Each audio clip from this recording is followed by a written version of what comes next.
Welcome everybody to today's class, and the topic is summarization of data.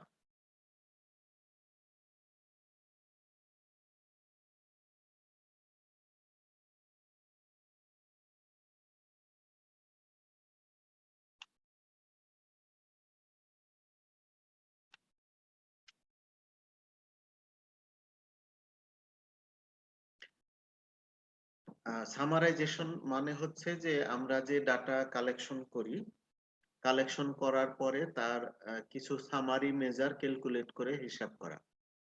তো এই summary measure কিভাবে কোন টুল use করে ক্যালকুলেট করব সেটা ডাটার ক্লাসিফিকেশন বা কি টাইপের ডাটা তার উপরে ডিপেন্ড করে। অর্থাৎ সামারি মেজার গুলো কোয়ালিটেটিভ ডাটার জন্য একরকম হবে, আবার কোয়ান্টিটেটিভ ডাটার জন্য আরেক রকম হবে। তো প্রথমে আমরা দেখব সামারাইজেশন অফ কোয়ালিটেটিভ ডাটা। আমরা আগের ক্লাস থেকে জানি যে যে সমস্ত ডাটা সংখ্যা দিয়ে প্রকাশ করা হয় না, গুণবাচক শব্দ দিয়ে প্রকাশ করা হয়, সেগুলোকে কোয়ালিটেটিভ ডাটা বলে। তো সেই ডাটা যখন কোয়ালিটেটিভ তখন সেগুলোকে আমরা কিভাবে সামারাইজ করব। Summarization of qualitative data are done by rate, ratio, proportion and percentage. তো এই চারটা টুল দিয়ে কোয়ালিটেটিভ ডাটা সামারাইজ করা হয়। আমরা রিসার্চের ক্ষেত্রে বা থিসিসের ক্ষেত্রে বেশিরভাগ সময় ইউজ করি হচ্ছে পার্সেন্টেজ। কোয়ালিটেটিভ ডাটার ক্ষেত্রে শুধুমাত্র পার্সেন্টেজ বের করি। Rate, ratio, proportion and percentage are also called statistical derivatives. These are quantities formed by combining in any way two or more original items. Rate, ratio and proportion are the tools of measurement in epidemiology. এই rate, ratio, proportion, percentage এগুলোকে এপিডেমিওলজিতে যে measurement করা হয় তার টুল হিসেবে বিবেচনা করা হয়। So rate, ratio, proportion, percentage are the tools of measurement in epidemiology. এখন এখান থেকে আপনাদের যেটা বিশেষভাবে মনে রাখতে হবে যে আমরা যদি কোয়ালিটেটিভ ডাটার সামারাইজেশন করতে চাই তাহলে চারটা উপায়ে করা যাবে: rate, ratio, proportion and percentage. প্রথমেই আমরা দেখি রেট কাকে বলে। A rate measures the occurrence of some particular events during a specific time period in a defined geographical area. কোন একটা এরিয়ায়, কোনো একটা নির্দিষ্ট সময়ে কোনো একটা পার্টিকুলার ইভেন্টস কতটা ঘটছে সেটাই হচ্ছে rate. It is usually expressed per 100, 1000, 10,000 or 1 lakh during specified time period in a defined geographical area.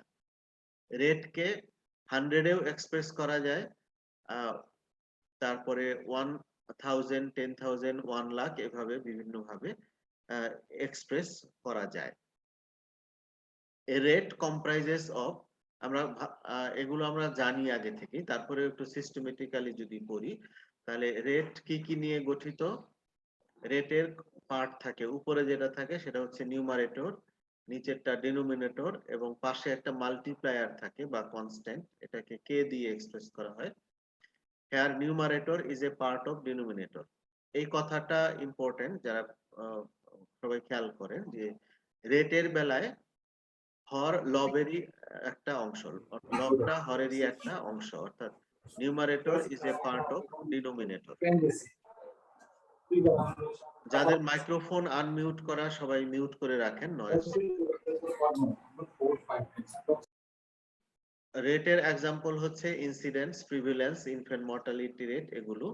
R calculation করার ফর্মুলা যদি দেখাই তাহলে রেট সমান সমান উপরে হবে number of disease or event, নিচে হচ্ছে পপুলেশন এট রিস্ক ইনটু কে বা কনস্ট্যান্ট। এই কেটা হচ্ছে আমি যত দিয়ে এক্সপ্রেস করতে চাই, অর্থাৎ এই 100 অথবা 1000 অথবা 10,000 অথবা 1 লাখ, আমি যেভাবে এক্সপ্রেস করতে চাই সেটা ওখানে বসবে।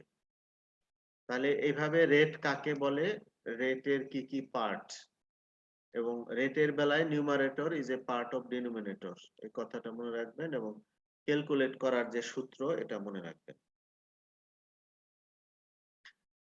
এরপরে রেশিও।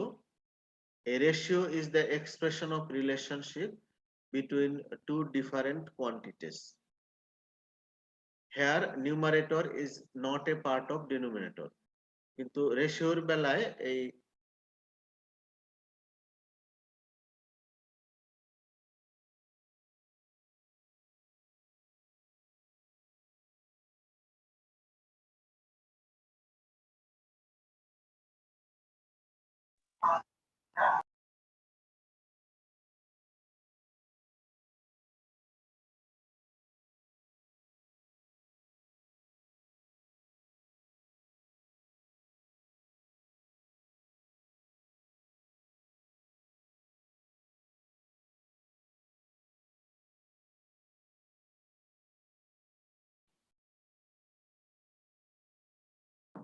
যেটা বলছিলাম যে ratio is the expression of relationship between two different quantities, মানে দুইটা আলাদা জিনিসের অনুপাত হচ্ছে রেশিও।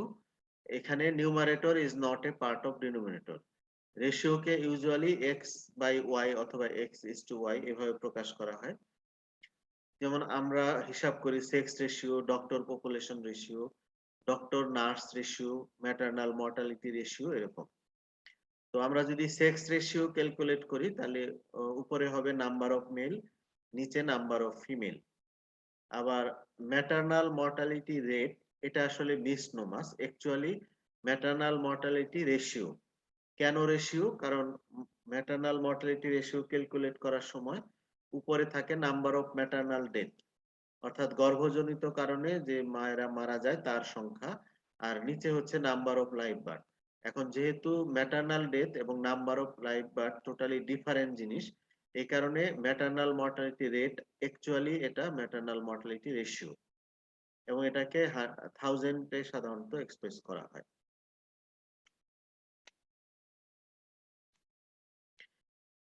এরপরে proportion. A proportion is the relationship of a part to the whole, অর্থাৎ কোনো একটা সম্পূর্ণ জিনিসের সঙ্গে তারই একটা অংশের যখন তুলনা করা হয় সেটা হচ্ছে প্রপোর্শন। প্রপোর্শনের ক্ষেত্রেও numerator is a part of denominator. Rate, proportion, percentage সবগুলোর ক্ষেত্রে numerator is a part of denominator. শুধুমাত্র রেশিওর ক্ষেত্রে numerator is not a part of denominator. It is usually expressed per 100 or in percentage. Example হচ্ছে proportion of female students in the class.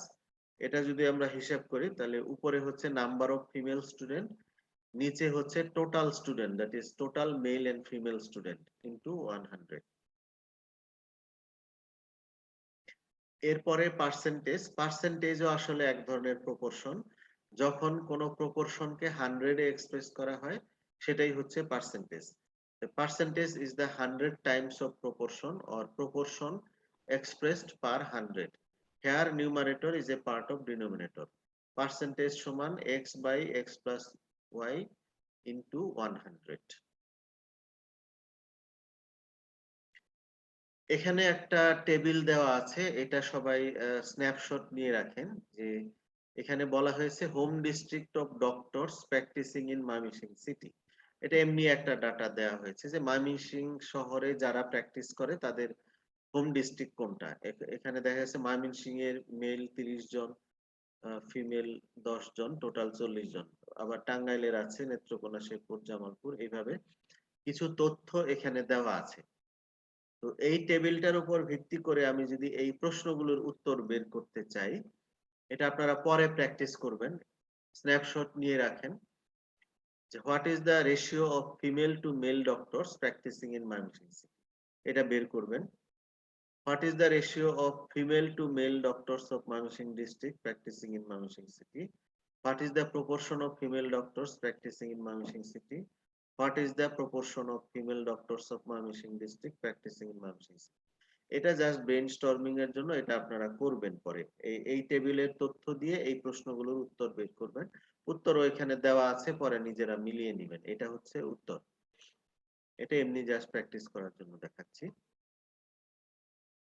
আচ্ছা, এরপরে আমাদের হচ্ছে summarisation of quantitative data. অর্থাৎ data যখন quantitative, যে সমস্ত ডাটাকে সংখ্যা দিয়ে প্রকাশ করা যায় বা নিউমারিক্যালি এক্সপ্রেস করা যায়, সেগুলোকে বলে quantitative data.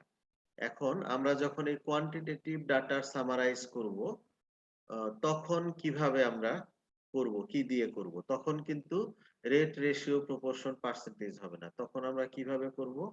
Mean, median, mode and percentile. অর্থাৎ summarization of quantitative data are done by statistical averages like mean, median, mode and percentile. These represent whole set of data. These are called central tendency. এই যে মিন, median, mode and percentile, এগুলোকে এক কথায় central tendency বলা হয়।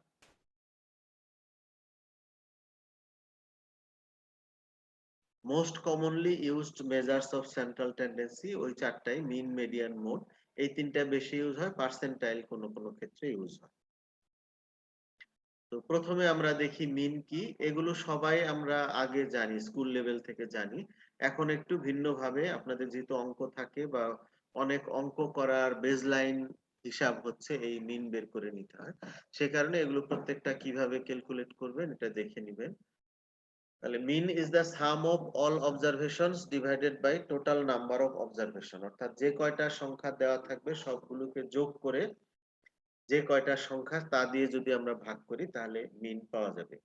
It is used when data is quantitative and distribution is normal. ডাটার distribution normal হয়, skewed হয়। হ্যাঁ, তো এটা আবার আরেকটা ক্লাসে পড়াবো ডিস্ট্রিবিউশন কার তখন। তো যখন নরমালি ডাটা ডিস্ট্রিবিউটেড থাকবে এবং ডাটাটা ক্যারেক্টার হবে কোয়ান্টিটেটিভ, তখন আমরা মিন ইউজ করি। অর্থাৎ সবগুলো যোগ করে তারপরে সেটা টোটাল সংখ্যা দিয়ে ভাগ করে যেটা পাই ওটাই হচ্ছে মিন। মিনের আবার তিন রকমের টাইপস আছে। এরিথমেটিক মিন হতে পারে, জিওমেট্রিক মিন, হারমোনিক মিন। তো আপনাদের শুধুমাত্র এরিথমেটিক মিনটা জানলেই হবে, জিওমেট্রিক হারমোনিক মিনের অঙ্ক করার দরকার নাই। তো arithmetic mean commonly and widely used, defined as sum of all values divided by total number of values. তো এই মিনকে এক্স বার, এক্স এর উপরে একটা বার, এক্স বার দিয়ে প্রকাশ করা হয় মিনকে। এক্স বার সমান সমান summation x divided by n. তাহলে এইভাবে আমরা মিনকে ক্যালকুলেট করতে পারি, এরিথমেটিক মিনকে। সাধারণ অর্থে মিন বলতে এরিথমেটিক মিনকেই বোঝাবে। এখানে এই অঙ্ক সহজ, কিন্তু স্ট্যাটিস্টিক্স এর অঙ্ক একটু সিস্টেমেটিক্যালি করতে হয়, সেটা দেখানোর জন্য এই অঙ্কটা এখানে উদাহরণ হিসেবে দেওয়া হয়েছে। যে marks obtain by 10 students in community medicine আর এই এই নাম্বার গুলো দেওয়া আছে, ক্যালকুলেট দ্য মিন মার্কস। তো মিন মার্কস ক্যালকুলেট করলে প্রথমে সূত্রটা লিখে নিতে হয়, এখানে লেখা হয়নি। প্রথমে সূত্রটা লিখে নেবেন যে মিন সামেশন কি বলে, মিন এক্স বার সমান সমান summation x divided by n, সূত্রটা লিখবেন। তারপরে হেয়ার এন মানে 10, এখানে 10টা সংখ্যা দেওয়া আছে। আর সামেশন এক্স মানে সবগুলার যোগফল, এখানে আসলো 659। সুতরাং মিন এক্স বার সমান সমান 669/10 মানে 65.9। তারপরে আবার একটা অ্যান্সার লিখতে হবে যে ক্যালকুলেটেড মিন ইজ 65.9। যদি কোনো ক্ষেত্রে এমন কোনো তথ্য দেওয়া থাকে যেটার ইউনিট আছে, বয়স থাকলে ইয়ার হতে পারে, উচ্চতা, ওয়েট, এগুলো ইউনিট দেওয়া থাকে, তাহলে সেই ইউনিটটাও অবশ্যই লিখতে হবে যে ক্ষেত্রে প্রযোজ্য। তাহলে এইভাবে অঙ্কের সূত্র, তারপরে সূত্রের মধ্যে অক্ষরগুলা কি বোঝায় সেটা লিখতে হবে, তারপরে মান বসিয়ে হিসাব করতে হবে এবং লাস্টে একটা অ্যান্সার লিখতে হবে। এইভাবে স্ট্যাটিস্টিক্স এর অঙ্ক স্টেপ বাই স্টেপ করতে হয়। এখন আমি যে মিনের ক্যালকুলেশন দেখাইলাম এটা তো খুব সাধারণ সংখ্যা, কিন্তু যদি গ্রুপ ডাটা থাকে, যেমন এরকম যদি কোনো তথ্য থাকে যে marks obtained by 35 students in biostatistics are showed in the table, calculate the average score। তাহলে এখানে দেখো স্কোর, দেখেন যে স্কোর দেওয়া আছে 50 থেকে 54, এই রেঞ্জে স্কোর পেয়েছে 5 জন। এই ধরনের ডাটাকে বলে গ্রুপ ডাটা। আবার 55 থেকে 59 এরকম পেয়েছে 8 জন। 60 থেকে 64 পেয়েছে 12 জন। এই ক্ষেত্রে এই সবগুলো যোগ করে টোটাল দিয়ে ভাগ দিলে কিন্তু আমার মিন বের হবে না। এই ক্ষেত্রে সূত্রটা ডিফারেন্ট। সেটা কি? সামেশন এক্স বার সমান সমান summation f x divided by n. এখানে এক্স বার মানে মিন, ওইটা মানে সামেশন, এফ মানে ফ্রিকোয়েন্সি, এক্স ওয়ান মানে সেন্ট্রাল ভ্যালু। এই যে 50 থেকে 54 এটা একটা রেঞ্জ, এর মধ্যবর্তী ভ্যালু বা সেন্ট্রাল ভ্যালু হিসাব করে বের করতে হবে। সেটা হবে এক্স ওয়ান, অর্থাৎ সেন্ট্রাল ভ্যালু। আর এন হচ্ছে টোটাল ফ্রিকোয়েন্সি, টোটাল ফ্রিকোয়েন্সি।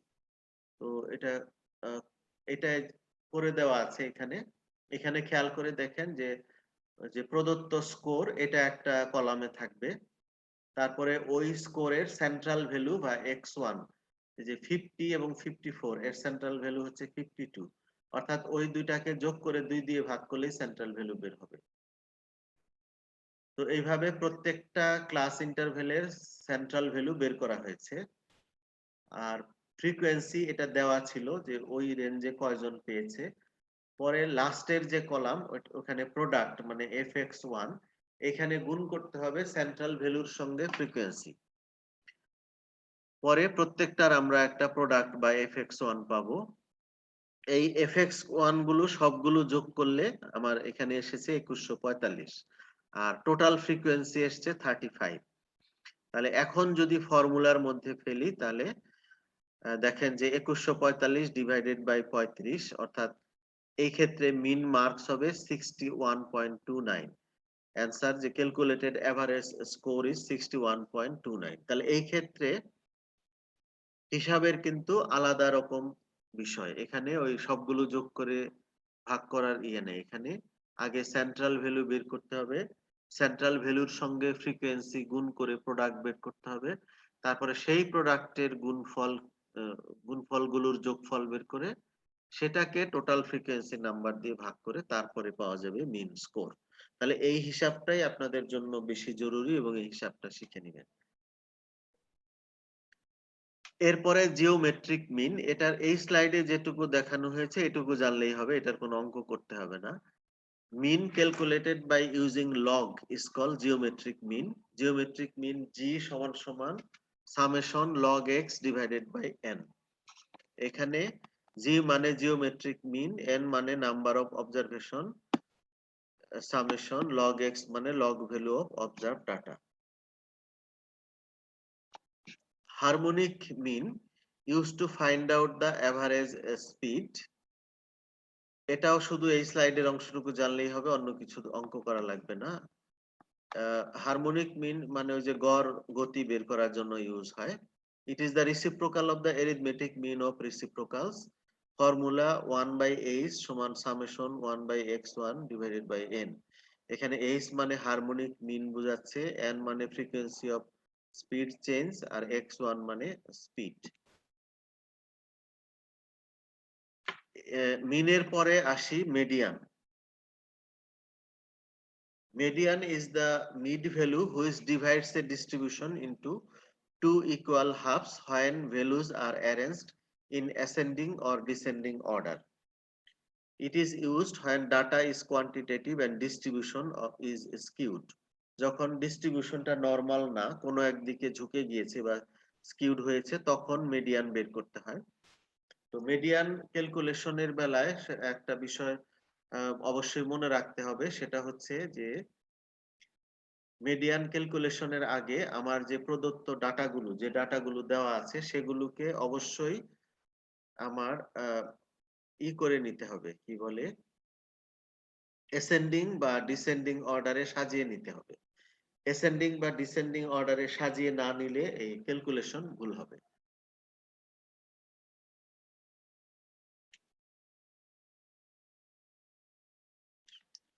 তো মিডিয়ান ক্যালকুলেশন করার জন্য দুই রকমের সূত্র ব্যবহার করা হয়। যদি টোটাল যে কয়টা সংখ্যা দেওয়া আছে সেটা অড নাম্বার বা বিজোড় সংখ্যা হয়, অর্থাৎ আমার প্রদত্ত সংখ্যার সংখ্যা যদি বিজোড় হয়, তাহলে মিডিয়ান সমান সমান n+1 divided by tooth number মানে অততম নাম্বার, n+1 ডিভাইডেড বাই 2 তম সংখ্যা। ওই প্রদত্ত সংখ্যাগুলোর মধ্যে n+1/2 তম সংখ্যাটা হচ্ছে মিডিয়ান, যখন অড নাম্বার বা বিজোড় সংখ্যক সংখ্যা দেওয়া থাকে। কিন্তু যদি জোড় সংখ্যক সংখ্যা দেওয়া থাকে তখন মিডিয়ান ক্যালকুলেশন করার সূত্রটা ভিন্ন। সেটা হচ্ছে n/2 তম সংখ্যা n/2 + 1 তম সংখ্যা হোল ডিভাইডেড বাই 2। আমি উদাহরণ দেখাচ্ছি, তখন আরো ক্লিয়ার হবে সবার।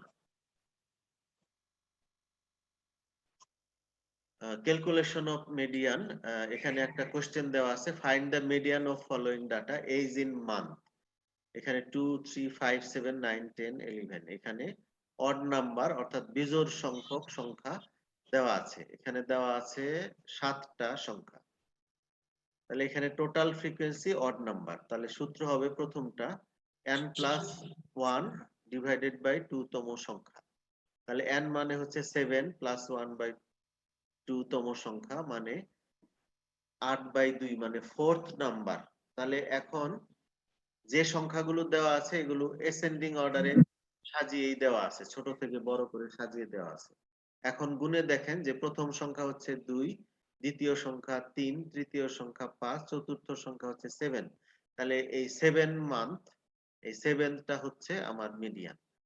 তাহলে এখানে গুণে কিন্তু বের করতে হবে কততম সংখ্যা। তো যদি এলোমেলো সাজানো থাকে তাহলে কিন্তু সংখ্যা অন্যটা চলে আসবে। এজন্য অবশ্যই মিডিয়ান ক্যালকুলেশনের আগে অ্যাসেন্ডিং বা ডিসেন্ডিং অর্ডারে সাজিয়ে নিতে হবে।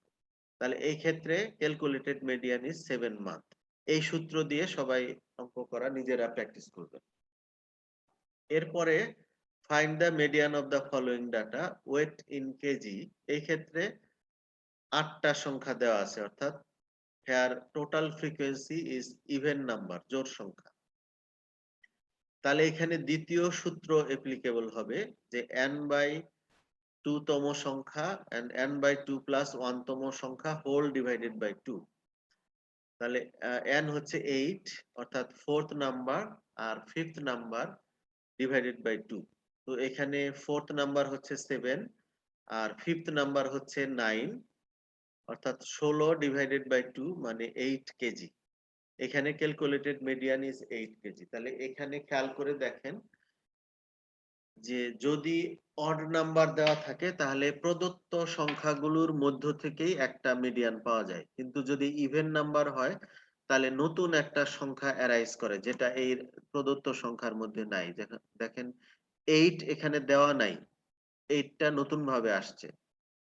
হ্যাঁ, তাহলে যখন ইভেন নাম্বার তখন নতুন সংখ্যা আসে, আর অড নাম্বারের ক্ষেত্রে প্রদত্ত সংখ্যার মধ্য থেকে একটা মিডিয়ান আমরা পাই।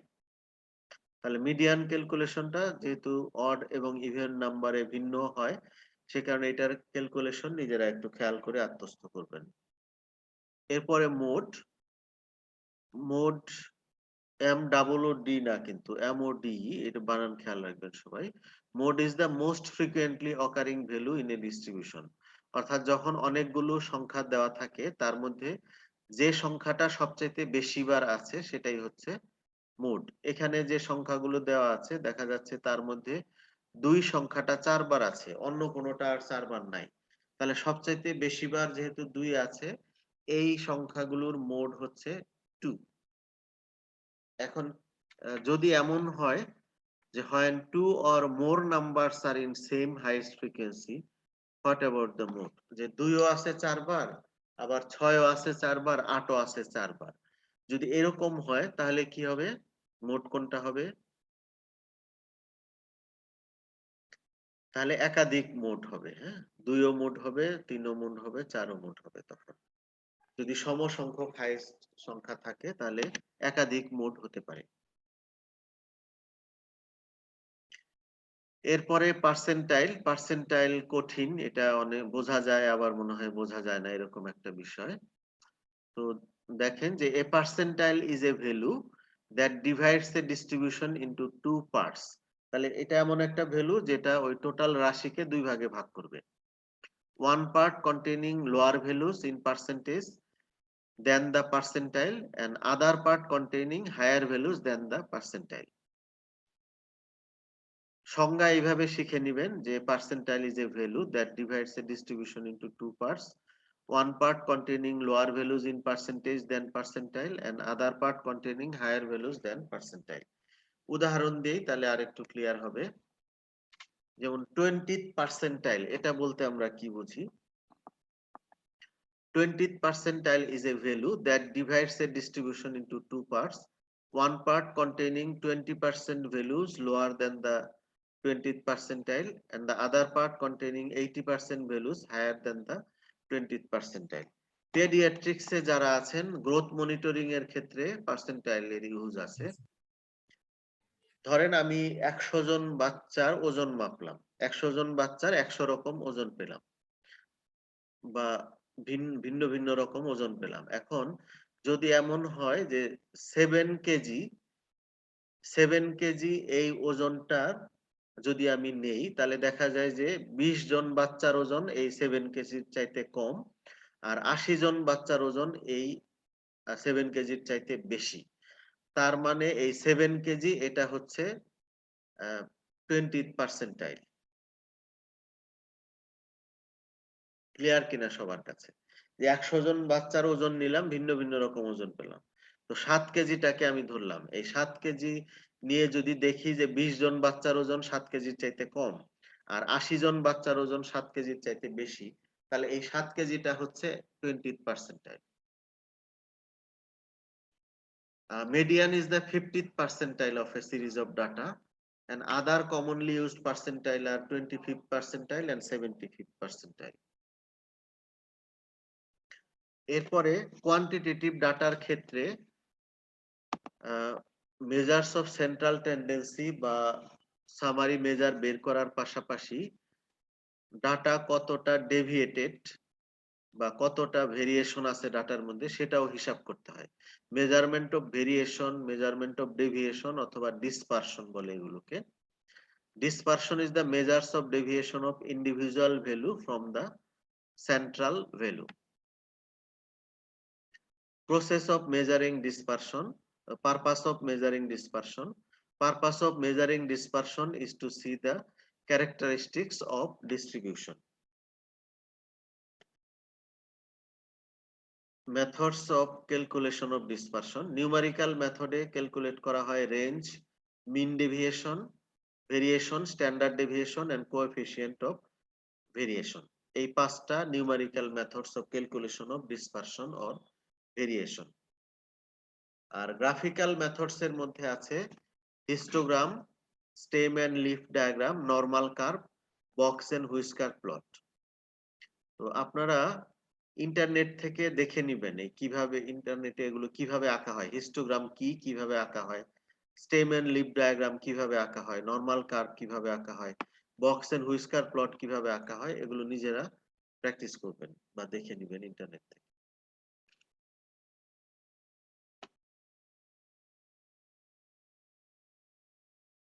রেঞ্জ, প্রথমেই দেখি তাহলে নিউমেরিক্যাল মেজারমেন্টের range. Range is the measurement of difference between the highest value and the lowest value of a series of data. যখন অনেকগুলো ডাটা দেওয়া থাকবে তখন সবচাইতে হাইয়েস্ট ভ্যালু থেকে লোয়েস্ট ভ্যালু যদি বিয়োগ করি তাহলে যে ভ্যালুটা আসবে সেটাই হচ্ছে রেঞ্জ। আমরা কথায় রেঞ্জকে রেঞ্জে প্রকাশ করি যে 10 থেকে 20 বছর, কিন্তু আসলে রেঞ্জ একটা সংখ্যায় প্রকাশ করতে হয় স্ট্যাটিস্টিক্যালি। সেটা আমি উদাহরণ দেখাচ্ছি। রেঞ্জ মানে h মাইনাস l, অর্থাৎ highest value in a series of data আর l মানে হচ্ছে lowest value in a series of data. এখন এই সংখ্যাগুলো দেওয়া আছে 2 5 6 8 9 10 20। এর রেঞ্জ যদি ক্যালকুলেট করতে বলা হয় তাহলে h হচ্ছে 20 সবচেয়ে বেশি আর l হচ্ছে 2, সুতরাং রেঞ্জ হচ্ছে 18 ইয়ার্স। 20 থেকে 2 বাদ দিলে 18 বছর। তাহলে স্ট্যাটিস্টিক্স এর রেঞ্জকে একটা কথায় প্রকাশ করতে হয় 18 ইয়ার্স। আমি কিন্তু বলছি না 2 থেকে 20 বছর, ওটা হচ্ছে রাফলি বলা হয়, কিন্তু statistically 18 years is the range. এরপরে মিন ডেভিয়েশন। মিন ডেভিয়েশন এটা নাম থেকেই বোঝা যাচ্ছে এটা কি, যে ডেভিয়েশনের মিন। মিন ডেভিয়েশন মানে যতগুলা ডেভিয়েশন আছে তার মিন, তার গড়। It is the arithmetic mean of all deviations from the mean. Formula mean deviation সমান summation x minus x bar divided by n. এখানে একটা অঙ্কের উদাহরণ দেওয়া আছে, find the mean deviation from the following data 2 4 7 8 9. Mean deviation calculation করার জন্য প্রথমে মিন বের করতে হবে। তাহলে মিন বের করার জন্য সবগুলা যোগ করতে হবে, টোটাল সংখ্যা 5, তারপরে মিন বের করলাম, মিন আসলো 6। এটা হলো অঙ্কের একটা অংশ, যে প্রথমে মিন বের করা। তারপরে এরকম একটা টেবিল কনস্ট্রাকশন করতে হবে, যেটার মধ্যে সংখ্যা যেগুলো দেওয়া আছে সেটা প্রথম কলামে থাকবে এক্স, তারপরে আমি যেটা আগের পৃষ্ঠায় ক্যালকুলেট করলাম 6 সবগুলার মিন এক্স বার এটা থাকবে, তারপরে এক্স মাইনাস এক্স বার এটা থাকবে লাস্টের কলামে। তাহলে 6 থেকে 2 বিয়োগ করলে -4, 6 থেকে 4 বিয়োগ করলে -2, 6 থেকে 7 বিয়োগ করলে +1, এটা -1 হবে। তারপরে 8 থেকে 6 বিয়োগ করলে এভাবে আসছে। এখন এখানে মনে রাখতে হবে যে প্লাস মাইনাস যাই আসুক, আমি সবগুলো সংখ্যা প্লাস ধরে যোগ করব, প্লাস মাইনাস চিহ্ন ইগনোর করব, সবগুলা সংখ্যাকে যোগ করব, প্লাস ধরে যোগ করব আর কি। তারপরে যদি আমি আমার যে মেইন ফর্মুলা, যে মিন ডেভিয়েশন মানে summation x minus x bar divided by n, তাহলে আমার summation x minus x bar মানে 12 এখানে, আর টোটাল সংখ্যা 5, তাহলে 2.4 হচ্ছে আমার মিন ডেভিয়েশন।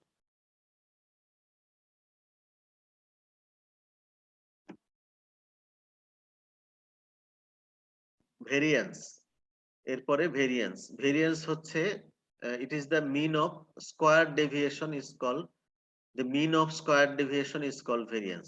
অর্থাৎ আগেরটা ছিল x minus x bar divided by n, এখানে ভেরিয়েন্স সমান x minus x bar square divided by n minus 1। দুইটা জিনিস চেঞ্জ, প্রথম অংশে স্কয়ার বসেছে, দ্বিতীয় অংশে n এর পরে 1 মাইনাস হয়েছে। তাহলে এটার ক্যালকুলেশন আর দেখাইনি, ওই আগেরটার মতোই। এরপরে স্ট্যান্ডার্ড ডেভিয়েশন, স্ট্যান্ডার্ড ডেভিয়েশনের ক্যালকুলেশন আপনাদের শিখতে হবে, বিশেষ করে যারা এমফিল কোর্সে আছেন বিভিন্ন সাবজেক্টে, তাদের ক্যালকুলেশন আসে স্ট্যান্ডার্ড ডেভিয়েশনের। তাহলে standard deviation is the square root of the variance. এই যে আগের পৃষ্ঠায় যে ভেরিয়েন্স ছিল, এটার উপরে যদি রুট ওভার দেই তাহলে সেটাই হচ্ছে standard deviation. It is most commonly used measurement of dispersion.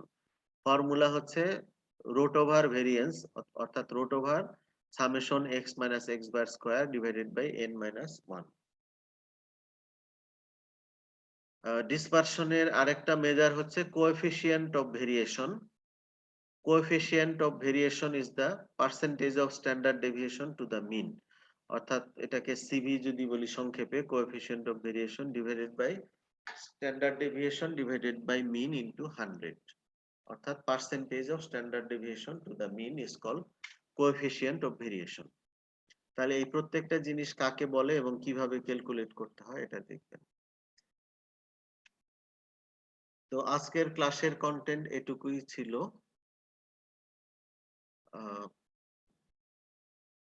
2 minute মধ্যে আমার কানেকশন লস্ট হয়ে যাবে, 40 মিনিটস কমপ্লিট হবে। কারো কোনো প্রশ্ন বা কোনো জিজ্ঞাসা আছে কিনা?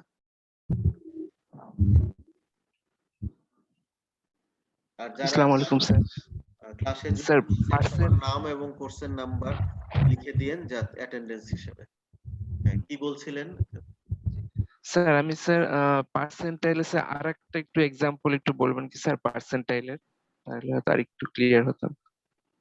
স্যার একটা যেটা বললেন স্যার ওয়েটের কথা, মানে 7 কেজির উপরে হচ্ছে 80%, নিচে 20%, তাহলে হচ্ছে 20 পার্সেন্টাইল।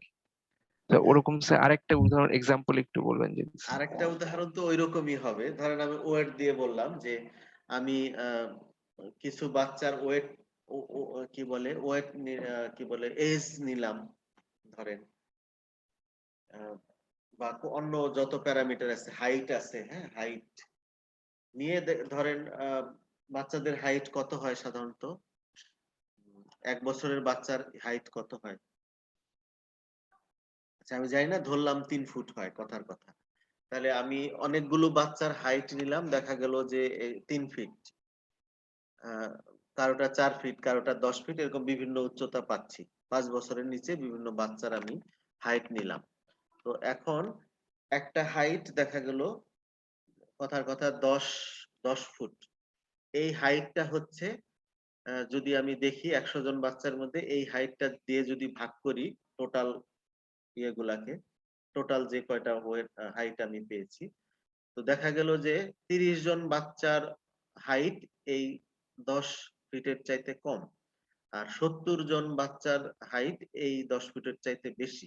তাহলে এই 10 ফিট হাইটটা হবে 30th পার্সেন্টাইল, 30তম পার্সেন্ট। পার্সেন্টেজ। ও জি স্যার, জি স্যার, হ্যাঁ, বুঝতে পেরেছি। এইভাবে আরকি মানে হিসাবটা হয়। তো পেডিয়াট্রিক্স এ দেখবেন যে গ্রোথ মনিটরিং করে, গ্রোথ চার্ট। ওখানে কিছু পার্সেন্টাইল জি এরকম স্যার, হ্যাঁ। বলা থাকে। আর আমরা থ্যাংক ইউ অন্যান্য স্যার। ক্ষেত্রে এটা অত বেশি ইউজ করি না আসলে। থিওরিটিক্যালি ওইভাবে মনে রাখি আরকি। যে একটা ভ্যালু যেটা টোটাল অবজারভেশন কে 2 ভাগে ভাগ করবে, তার মধ্যে ওই পার্সেন্টাইলের সমান সংখ্যক নিচে বা তার থেকে কম থাকবে, আর বাকিটুকু থাকবে তার থেকে বেশি। এইভাবে বুঝে নিবেন আরকি। আর কোনো প্রশ্ন কারো? প্রশ্ন না থাকলে তাহলে আমি শেষ করে দেই। আমার টাইমও শেষ